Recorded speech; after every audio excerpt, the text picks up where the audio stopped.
ঈদ মানে আনন্দ, ঈদ মানে খুশি, ঈদ মানে সমস্ত ভেদাভেদ ভুলে গিয়ে সকলে এক হয়ে যাওয়া।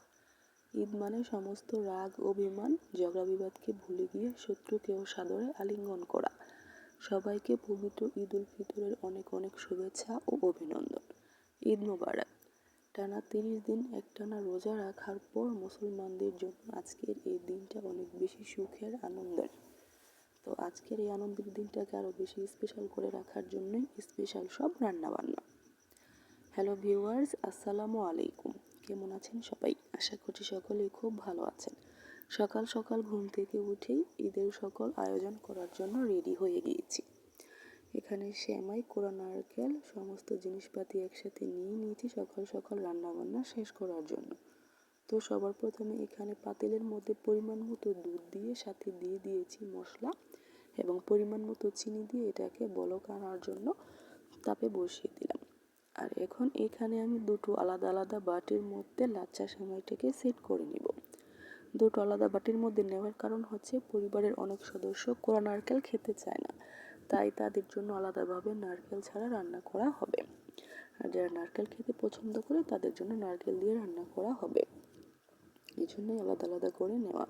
সবার প্রথমে সেমাইটাকে আমি ঢেলে নিলাম, তারপর এতে আমি কোরা নারকেল কুচি করে কেটে রাখা কাঠবাদাম, কাজু বাদাম, কিশমিশ দিয়ে সুন্দর করে আমি এগুলোকে সেট করে নিচ্ছি। আর অন্য বাটিটা নারকেল ছাড়া সেট করে নেব। ঈদের দিন মানেই হচ্ছে সকাল সকাল মিষ্টি মুখ করা, এটা আমাদের নবীজির সুন্নত, মিষ্টিটা খেতেই হবে। বিশ্বের প্রতিটা মুসলমানের ঘরেই আজকের এই দিনে আর অন্য কিছু রান্না করা হোক বা না হোক, সেমাইটা রান্না করা হবেই। তাছাড়া অনেকে ক্ষীর, পায়েস, অন্যান্য মিষ্টি আইটেমগুলো রান্না করে, তবে মিষ্টি আইটেম হতেই হবে, এটা আমাদের জন্য একদম অপরিহার্য। এই তো বলতে বলতে আমার দুটো বাটিতেই সুন্দর করে সব কিছু সাজানো কমপ্লিট, সেট হয়ে গেছে। আর কথা বলতে বলতে ওইখানে দুটোও বলক এসে গেছে, খুব ভালোভাবে সুন্দর করে বলক আসার পরে এখন আমি এগুলোতে একে একে গরম দুধ ঢেলে দেব, তাহলেই সেমাইটা রান্না করা কমপ্লিট হয়ে যাবে। এটাকে ঠান্ডা করে রেখে দেব সেট হওয়ার জন্য, ঠান্ডা হলে খাওয়ার উপযুক্ত হয়ে যাবে। তো বেশ, এই তো গরম দুধ ঢালা হয়ে গেছে। এখন এগুলোকে সাইডে রেখে অন্যান্য কাজগুলোকেও সেরে নিতে হবে। এখানে আমি পেঁয়াজ কুচি নিয়ে নিয়েছি মাংস রান্না করার জন্য, আর এখানে গরুর মাংস ভিজিয়ে রেখেছি। 2-3 জন মানুষ, তাই আজকে আর বেশি রান্না করা হবে না, যখন মেহমান আসবে তখন আবার বেশি করে রান্না করা হবে। আর এই তো বাকি দুধের মধ্যে দিয়ে দেওয়া হয়েছে হাতে বানানো সেমাই। একটা হচ্ছে বাজারের কেনা সেমাই, আর এগুলো হচ্ছে ময়দা দিয়ে বাসায় হাতে বানানো। এটার স্বাদই ভিন্ন রকম, একদম ঘরোয়া পদ্ধতিতে বানানো, ঘরোয়া পদ্ধতিতে রান্না, এতে কোনো ভেজাল নেই। সিদ্ধ হওয়ার জন্য এটাকে 5 থেকে 10 মিনিটের মতো জাল করে নিতে হবে। এবং এতে আমি দিয়ে দিয়েছি কুচি করে রাখা কাঠবাদাম, কাজু বাদাম, আর দিয়ে দিয়েছি কিশমিশ।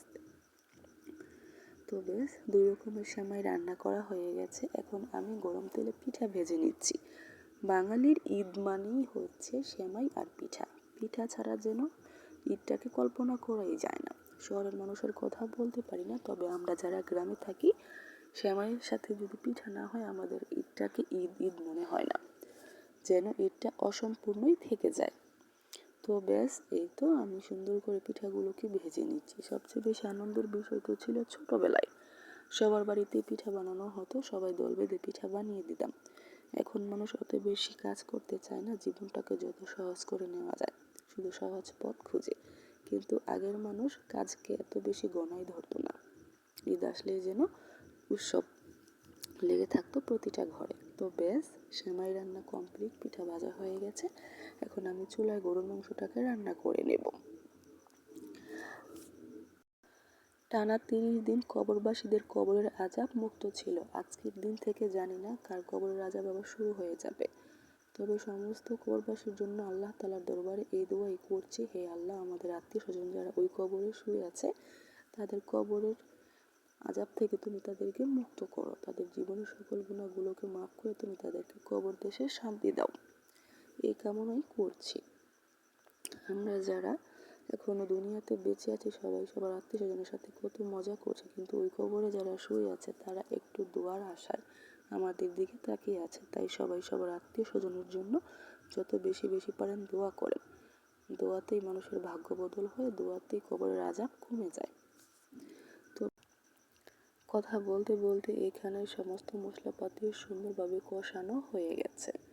মশলাটা কষে যখন তেলটা উপরে চলে আসবে তখন এতে আমি আগে থেকেই কেটে কুটে ধুয়ে পরিষ্কার করে রাখা গরুর মাংসটা দিয়ে দেব এবং খুব ভালোভাবে সুন্দর করে ভুনা করে নেব। আর অন্যান্য আইটেমগুলো রান্না করা হবে। তারপর বাসার সমস্ত কাজকর্ম সেরে সকাল সকাল গোসল করে ঈদের নামাজ পড়তে হবে, কবরবাসীদের জন্য দোয়া করতে হবে। আপনাদের সবার ঈদ কেমন কাটলো কমেন্টস করে অবশ্যই জানাবেন। সবার জন্য অনেক অনেক শুভেচ্ছা ও অভিনন্দন। ভিডিওটা কেমন লাগলো কমেন্টস করে জানিয়ে দিবেন। তো বেশ, রান্নাটা পুরোপুরি কমপ্লিট হয়ে গেছে, এখন আমি নামিয়ে নিব। আজকের মতো আল্লাহ হাফেজ, সবাই ভালো থাকবেন, সুস্থ থাকবেন।